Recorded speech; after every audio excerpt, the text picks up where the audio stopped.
Are you able to see the screen? Yes.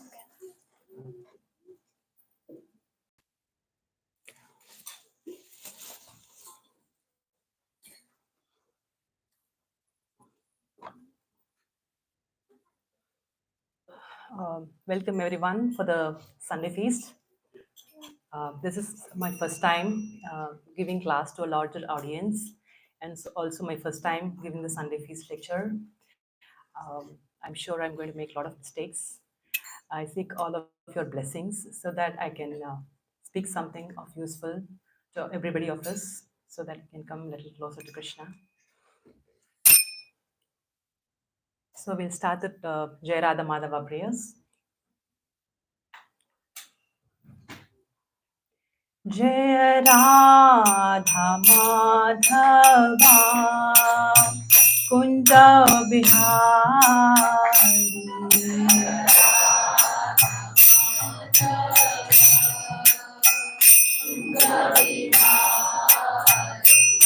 जय गोपी जना वल्लभा गिरिवरधारी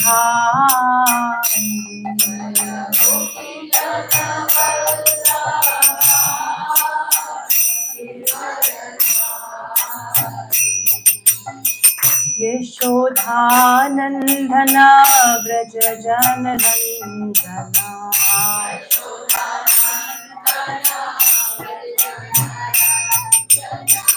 यमुनतीरावनचारि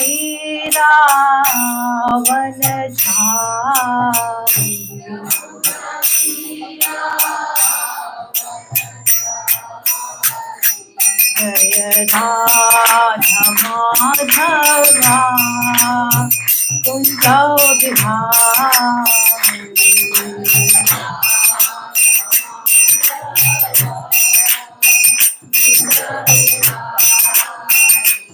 हरे कृष्णा कृष्णा कृष्णा हरे हरे हरे रामा राम रामा हरे हरे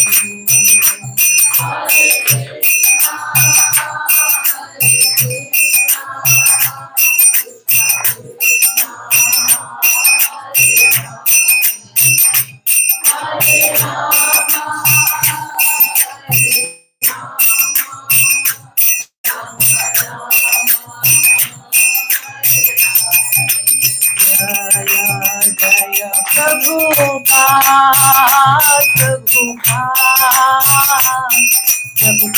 जय जय प्रभुपाद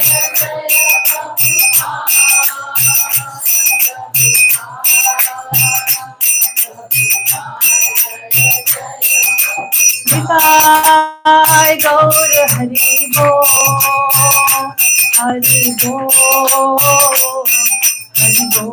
निताय गौर हरि बोल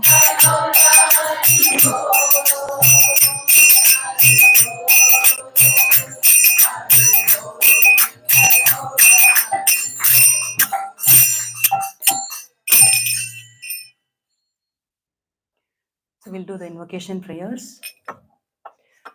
Om Ajnanaatimirandhasya Jnananjanashalakaya Chakshururmilitam Mena Tasmai Shri Gurave Namaha Shri Chaitanya Manobishtam Stapitam Yena Bhutale Swayam Rupa Kadhamayam Dadanti Swapadantikam Vandeham Shri Guru Shri Yutapatakamallam Shri Gurun Vaishnavamsha Shri Rupam Sagrajatam Sahagana Raghunathanvitam Tam Sajivam Sadvaitam Savadutam Parijana Sahitam Krishna Chaitanya Devam Shri Radha Krishna Padhan Sahagana Lalita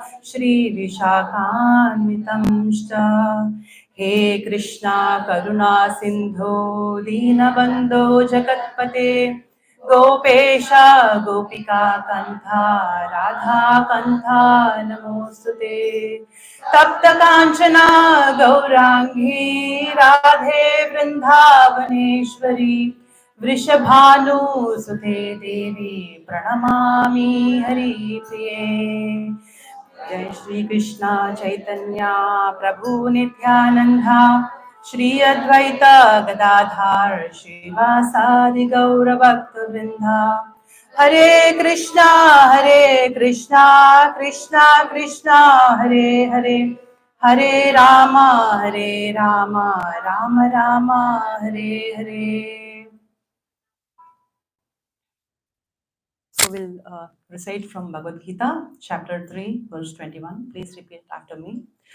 Om Namo Bhagavate Vasudevaya.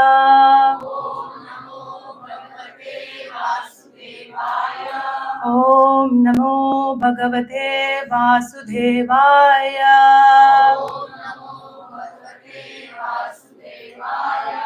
Om Namo Bhagavate Vasudevaya.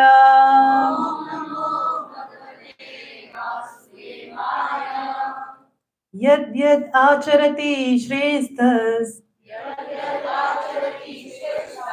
tat tat eva taro jana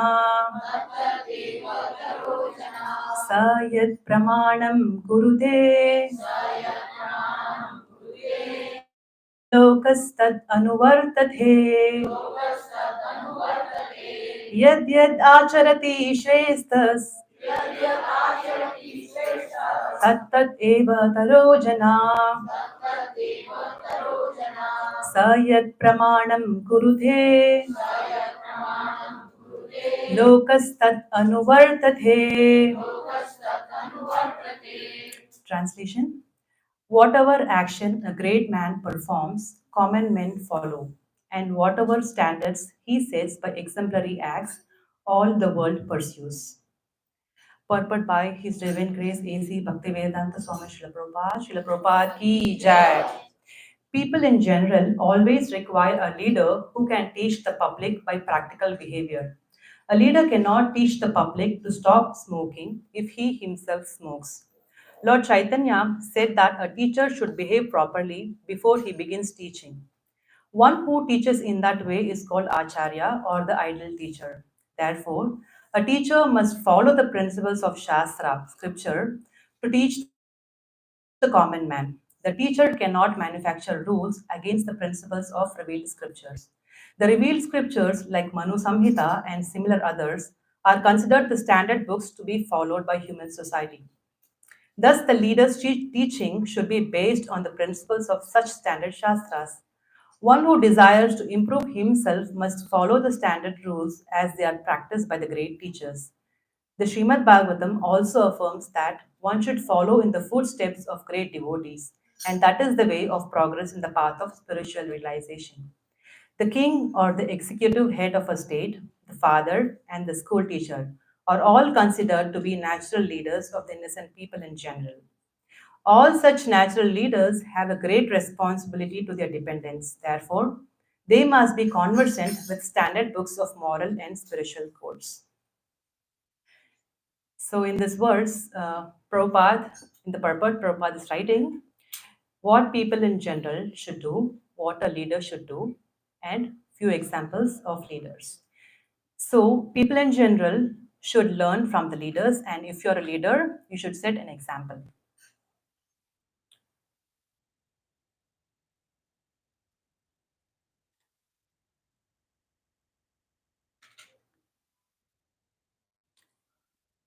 And the caliber of a society largely depends on the caliber of the leaders. So let's see the context of this verse. So this is the scene of the battlefield. Krishna and Arjuna are there. Pandavas and Kauravas are there ready to fight against each other. And Arjuna, before the war started, wanted to see who are all present there to fight against them. And he requests Krishna to please go forward so that he can see the persons who are in front of him.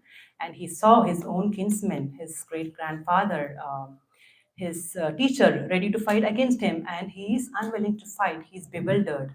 He's weakened, seeing the scene, and he seeks guidance from Krishna.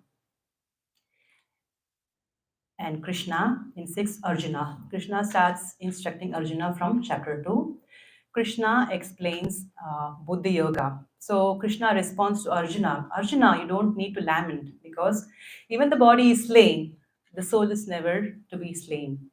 And if you're and being and Krishna goes on explaining about the indestructible nature of the soul. And Krishna mentions you need to tolerate happiness and distress. It's just like a passing season. And later on, Krishna explains or mentions that you need to, being a Kshatriya, Arjuna was a Kshatriya, and Krishna mentions being a Kshatriya, you need to fight. And Hearing both these instructions in the beginning of chapter 3, Arjuna says, I'm confused. You're saying you should act with intelligence, and also you're saying to fight. So, what should I do now? So, Krishna says that you should never shy away from the war. So, action done for the pleasure of oneself is the cause of bondage, but action done for the pleasure of me, Krishna, doesn't cause bondage. And nobody can be idle even for a moment. So we are always acting, right? We cannot be idle even for a moment. And if you're artificially renouncing your work, your prescribed duty, you will be known as a pretender, right? And it is not good to be a pretender. You should perform your prescribed duty. So, and then Krishna mentions that even King Janaka attained perfection by following his duties. So you should follow. You should be a leader. You are a leader. You should set example. So you should work to set example for the people in general. So that's how this verse comes. And if we see, Arjuna was physically and martially well equipped. He is very strong, Kshatriya, right?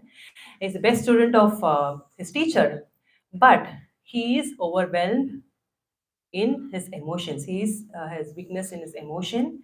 So he's taking shelter of Krishna. And Krishna is redefining the problem. So Bhagavad Gita is a song of God spoken in the battlefield, but it is neither a book of violence nor a book of silence. It is a book of transcendence. So Bhagavad Gita takes us, it raises us to a higher reality to see things in a differently and find ways which we wouldn't have found otherwise. So this is a famous quote by a scientist. We cannot solve our problems with the same thinking we used when we created them. Anyone want to guess who is this famous scientist? It's Albert Einstein. Yes. So yes, so Krishna mentions that in the purport, Srila Prabhupada mentions that a leader should follow scriptures, right? And they cannot invent their own principles. They have to follow the scriptures. And in the scriptures, what do we see as the characteristics of a leader? So this is taken from the purport. A teacher should follow the principles of Shastra, scripture, to teach the common man. The teacher cannot manufacture rules against the principles of revealed scriptures. So this is taken from the purport. So let's see some few principles that's mentioned in our scriptures. Non-violence. Non-violence is ahimsa. Himsa means to injure or harm. Non-violence is avoiding to injure or harm any living entity. So it can be harming them grossly or even subtle level of harming, blaspheming others. So these are non-violent activities, and a leader should always make sure he or she refrains from this non-violence, and he follows this non-violence principle. The next principle is humility.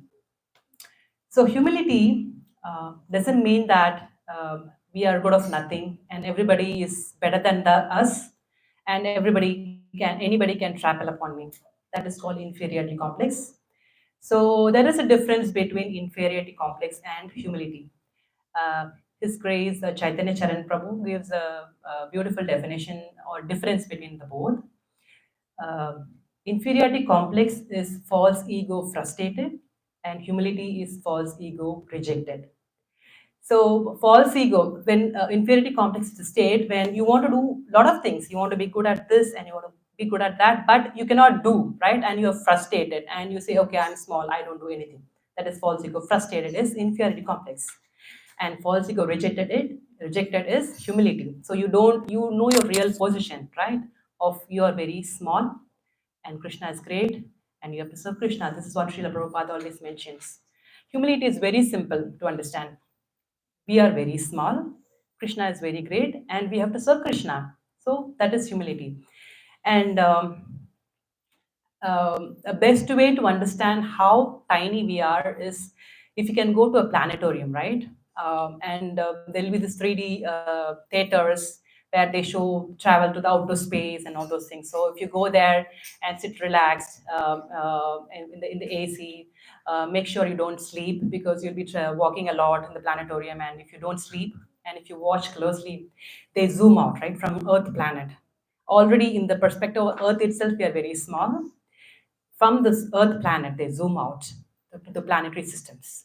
And from the planetary systems, further out to the galaxies and the cluster of galaxies. And it goes on. And if you see from the perspective, we are nothing. So that is actually the real um, position of all of us. We are very small, and Krishna is great, and we have to serve him. That is humility. I wanted to give some examples, but I'm not able to see the notes. Okay. So gratitude is another principle that is mentioned in our scriptures. So gratitude is being grateful of all the gifts we have in our life. We have so many gifts in our life. So there is a saying. I started complaining about my that I don't have shoes until I saw somebody who don't did not have any legs. Right. So the whole, I mean, whatever we have in our life is a gift for us. And leaders, acharyas, or the teachers, they are always grateful of whatever they have. Srila Prabhupada, if to mention, he was so powerful. At the age of 69 or 70, he traveled across the ocean, right, to come and um, preaches about Krishna consciousness. He's so powerful, but he never missed a chance to thank his disciples. He was always told, like, without you disciples, I couldn't have done nothing. So that is how much grateful Prabhupada was for his disciples. So gratitude is a very important quality one must process. Every one of us should possess in our life. Without a grateful heart, it is very difficult to win the heart of Krishna. Patience.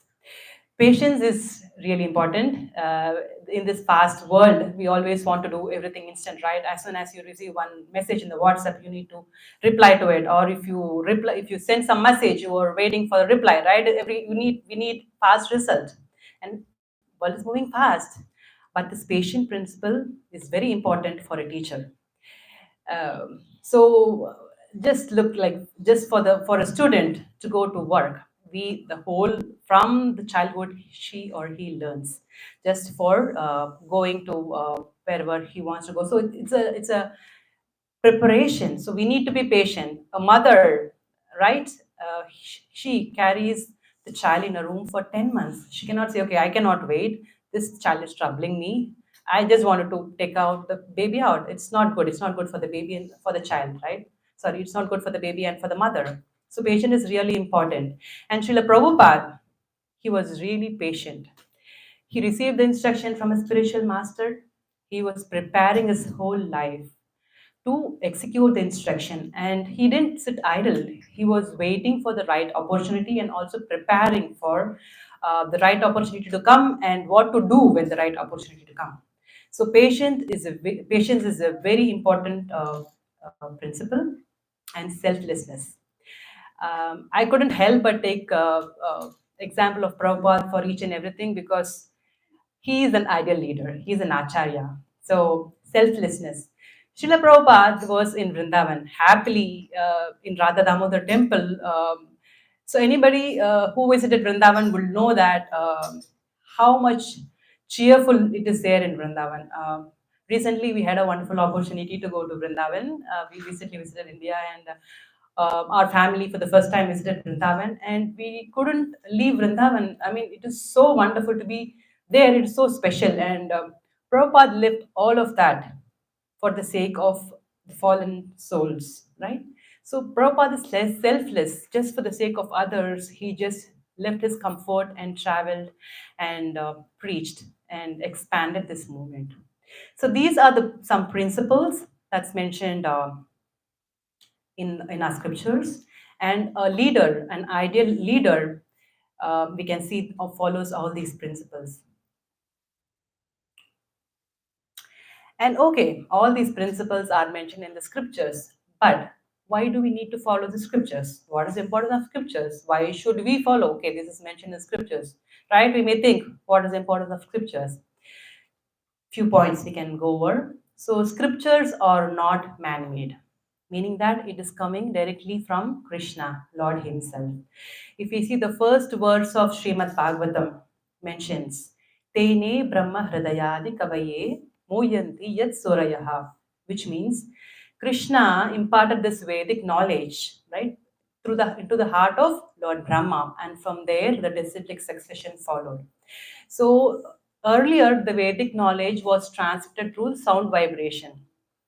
And later on, for the people of Kali Yuga, our fortunate souls in Kali Yuga, we are very mandabuddhi, very short of lifespan. Everything is manda. So Veda Vyas, he thought, okay, we have to write this Veda, or else people in Kali Yuga is not going to have them. So that's the reason we have all the scriptures for us given by Veda Vyas. And it is so, it is not man-made, or it is given directly from Krishna, and it's passed through disciplic succession, and it is composed by Vedavyas for all of us. So we have faith in many things, right? If someone says that there is million stars out there, scientists say there are million stars out there, we believe in them. But when we say the scripture is given by Krishna, we say that this is a myth. How do we know? How can I know? I want to confirm it, right? That's not the way how we confirm it. So we go through the scriptures, read, understand, realize, and then you know that yes, this is in fact true. And scriptures, what do they say? They mention about the real purpose of human life. So any device created by human being, we have user manuals. It says the parts of the device, and how to recharge it, or charge it, and how does it work, what you need to do when it gets some problem, how to reboot it. So everything we have this user manual. So these scriptures are basically user manual for us. So we human need some user manuals, and these scriptures have time tested paths and recommended standards that we need to follow. So scriptures are really important, and we have so many scriptures that's been translated by Srila Prabhupada, very compassionately given to us, and we should make sure that we utilize this opportunity of this human form of life. This human form of life is not very easy to be achieved. We have come through 8.4 million species of life, and right now we are having this human form of life. And Srila Prabhupada emphasizes how important it is to make use of this human form of life in this lifetime, because next lifetime, even though we are born in a human body, we don't know whether we will take up to Krishna consciousness. There is a slight uh, risk in choosing, because we have this tiny free will, right, out of which we act wonderfully against Krishna. So we should use this opportunity in this lifetime itself. Srila Prabhupada mentions, you go to restroom, right? You go there, you do your business and get out. Just don't keep sitting there, right? So you have come to this world, we have this wonderful opportunity, so we should utilize this wonderful opportunity and get out. So now let's see some on a day-to-day basis. We also have some teachers or leaders. Who are they? For a child up to the age of 5, the parents are teachers or leaders, anything, right? The child learns to talk, learns to walk.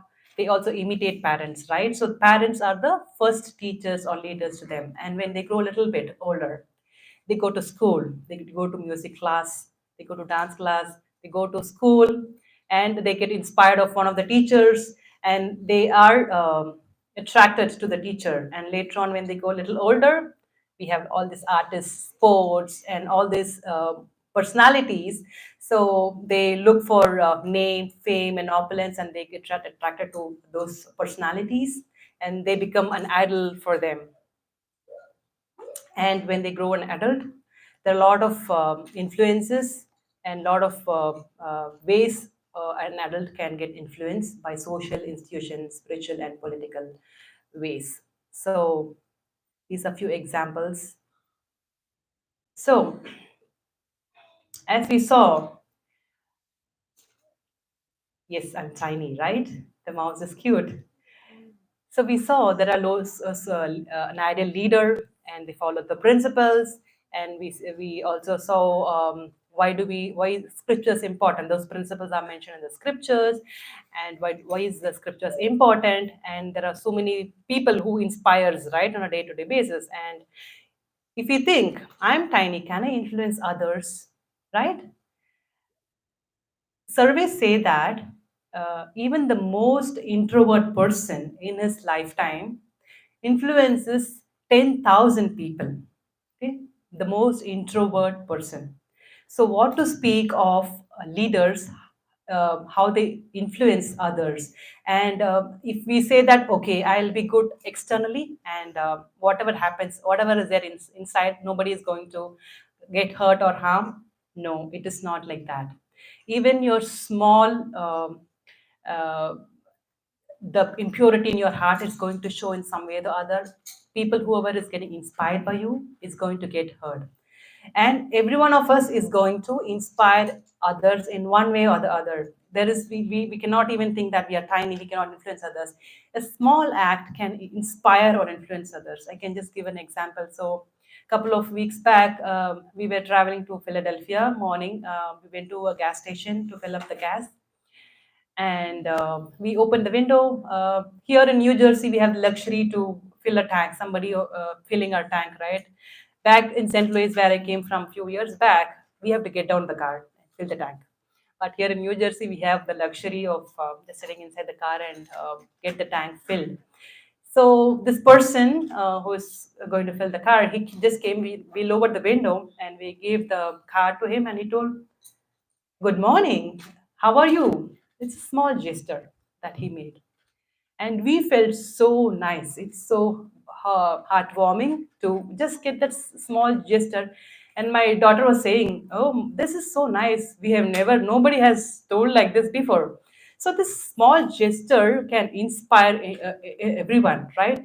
And being in a spiritual organization and being trying to practice spirituality, every one of us, everyone is looking at each of us, okay, seeing how, okay, how are they practicing, what are they doing. So it's not only external that matters, it also internal that matters. So we have to be leaders not only in external appearances, also trying the best possible ways to clean our heart. So there's a difference between following and imitating, right? So as we saw, if we think that as long as we maintain an external of being a good person, now nobody is going to get hurt. No, it does. It's not like that. And as I mentioned, the surveys show that even a introvert person can influence, and we should not we should try to um, be the best of try to improve ourselves following the standards. Um, Yes. So these are a few pictures of imitation.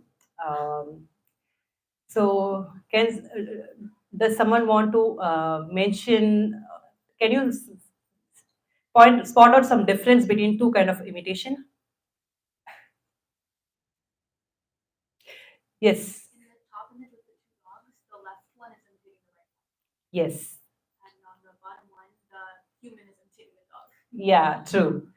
So one difference is at least the top left is of the same kind. So he's trying to just match a little bit, right? He's just trying to match with the original one. But the bottom left, it's totally different. So the internal or the actual person is totally different than the original, right? So there can be different grades of imitation, just a little bit of imitation or the total imitation, right? So I just want to give this example of this nice bowl of gulab jamun, right? So how much ever sweets we eat, the best sweet, if you anybody give you a bowl of gulab jamun, nobody would say no to it, right? This is ISKCON bullets, Srila Prabhupada would say. So you get this nice bowl of gulab jamun, and then you see it's so nice and wonderful, and you try to start eating. And when you cut open the gulab jamun, you see that it is not cooked from inside. So once you see that, your attraction to the gulab jamun fades away, right? So that's how, if you're externally showing off that, okay, I'm a great devotee, I'm a leader, I'm a teacher, I have to follow all this. It's not. It's one way. One at some point of time, it's going to hurt others. And I mean, instead of that, if it is cooked from inside, everybody of us is going to enjoy this gulab jamun. And instead of imitating, one should try to follow the leader. So people who always follows the leader, they are very submissive to the leader, and they have complete faith in the leader, and they don't invent anything, right? They just follow the principles that's given by the leaders. So now I would like to take this opportunity to go over this topic, parents as leaders. So most of us here are parents, or in some way or the other, associating with children, and you can be a model to them. So few pointers through which we can help our children grow in a healthy spiritual environment. First point: inspire, not compare. Right. So we always have this mentality going on in a background. Okay. So that child is doing this activity. Okay, I also have to put this in extracurricular activity. How much score that child is getting. Okay, I also have to. We also have to make sure that our child gets the same score. So this doesn't stop till this material level. It also comes to the spiritual level as well. So we think that, okay, that child is singing nicely, playing harmonium nicely, our child also have to play, and we kind of compare, right? And it is not good for the child. We can always inspire the child by providing them an opportunity. So as parents, right, we cannot have control over the child. If you When you take a palm full of water, you can, if you just hold it nicely, it's going to hold. When you crush it, it's going to go out of your hand, right? So it's like that. We have to provide a nice environment for the child to grow in, and not always force them to do things. Each child has his or her own talent. As a parents, we have the great responsibility to identify what talent our child has.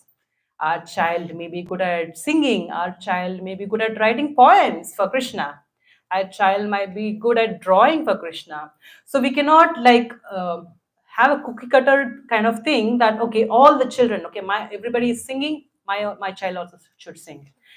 Everybody is playing kartal, my child also should play kartal. We should not do that, because it's not going to stay with them forever. It may be for some time, but internally the child is going to think, why is this getting forced into me? Instead of that, inspire them, okay, but by being an example and catching the good things. So your child may do both things. As all of us, we do both good and bad things. Uh, and we need to discipline the children, but make sure we catch at the good things the child is doing, because they need the empowerment, and that's how they feel that they are loved, and that's how we want them to get into this world. So we always want to catch the good things from the child and be patient. So, as we saw that we need to create a nice environment for the child to grow in Krishna consciousness.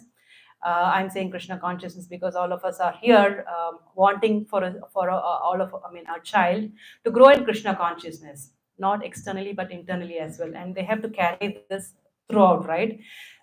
Even in their adult and old age, they need to carry this. Not only give this short lifetime, in short span of time, we don't want it. We know we need to carry them throughout. So we need to be patient. So once the environment is provided, we need to be patient and set a good example for them and embrace forgiveness. Um, Forgiveness is a very great quality. Nobody is perfect. Every one of us has some defect, and we need to set an example for the children to say that nobody is perfect. It's okay. Somebody is doing mistake and you're getting hurt. So from scriptural example, Dhruva Maharaj, right? He was very hurt from his stepmother, Suruchi. He ran to his mother Suniti and he told, mother, the stepmother insulted me. I want to. I mean, he was crying loud, and the first word Suniti uttered was, "Forgive your stepmother. We don't know what suffering she is going through. So forgive her." So that's how we need to train our children. You need to say that, okay, we don't know what situation, difficult situation the other person is undergoing to behave in this certain way, right? And we also, it's very difficult. It is easy to say, and it is very difficult to practice in other way. But Krishna says, right, it is possible. When Arjuna says that it is difficult to control the mind because it is difficult to control. It is easy to control the wind, but it's difficult to control the mind. So how could control the mind? But Krishna says you can by practice. So we need to practice this. So we need to practice, and also we need to make sure uh, we help our children also to practice this by being a good example. I have to say this again and again, being a good example, because if we don't do and ask our children to do, it's not going to happen.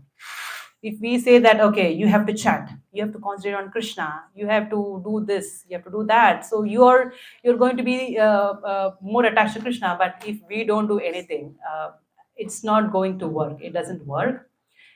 And by helping our child, it's going to help us also.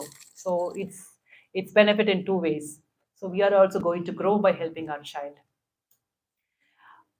So I would like to conclude with this beautiful quote by Mother Teresa. People are often unreasonable and self-centered. Forgive them anyway. If you're kind, people may accuse you of ulterior motives. Be kind anyway. If you're honest, people may cheat you. Be honest anyway. If you find happiness, people may be jealous. Be happy anyway. The good you do today may be forgotten tomorrow. Do good. Give the world the best you have, and it may never be enough. Give your best anyway. For you see, in the end, it is between you and God. It was never between you and them anyway. So it is just between you and God. Whatever we do in this lifetime, it is just between you and God. And don't think that this is going to be external things are going to affect you. So it is just between you and God. So let's give this lifetime for Krishna. We have so many lifetimes that we have wasted. We have given it to Maya. Let's try to give this lifetime for Krishna. That's all I have for today. Hare Krishna.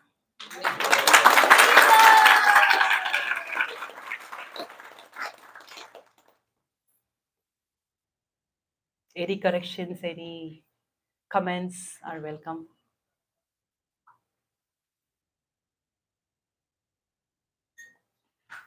Thank you very much for listening patiently.